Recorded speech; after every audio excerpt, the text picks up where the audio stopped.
ବାହାଘର ପରେ ଏବେ ବହୁତ ବଡ଼ ଖୁସିର ଖବର ଦେଇଛନ୍ତି ଓଡ଼ିଆ ଅଭିନେତ୍ରୀ ରିୟା।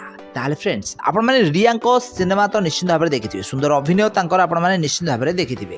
ତ ଗତ ଦିନମାନଙ୍କରେ ତାଙ୍କର ବାହାଘର ହୋଇଯାଇଛି। ତାହେଲେ ବାହାଘର ପରେ ଏବେ ଓଡ଼ିଆ ଘରର ବୋହୂ ଭଳି ନିଜ ଶାଶୁ ଘରେ ଚଳୁଥିବାର ଦେଖାଦେଇଛନ୍ତି ରିୟା। ତାହେଲେ ସୁନୀଲକୁ ସେ ଭଲ ପାଇ ବିବାହ କରିଛନ୍ତି। ସୁନୀଲ ହେଉଛନ୍ତି ଜଣେ ଡାକ୍ତର।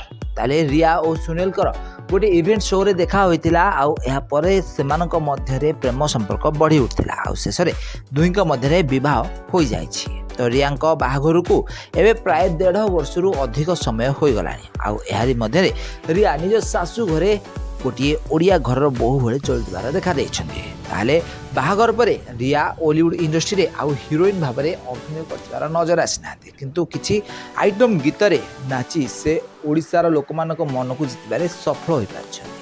ତ ଏହାରି ମଧ୍ୟରେ ରିୟାଙ୍କ ଘରୁ ଆସିଯାଇଛି ଗୋଟିଏ ବହୁତ ବଡ଼ ଖୁସିର ଖବର। ତାହେଲେ ରିୟା ଆଗାମୀ ଦିନମାନଙ୍କରେ ଗୋଟିଏ ସିନେମାରେ ହିରୋଇନ୍ ହେବାକୁ ଯାଉଛନ୍ତି।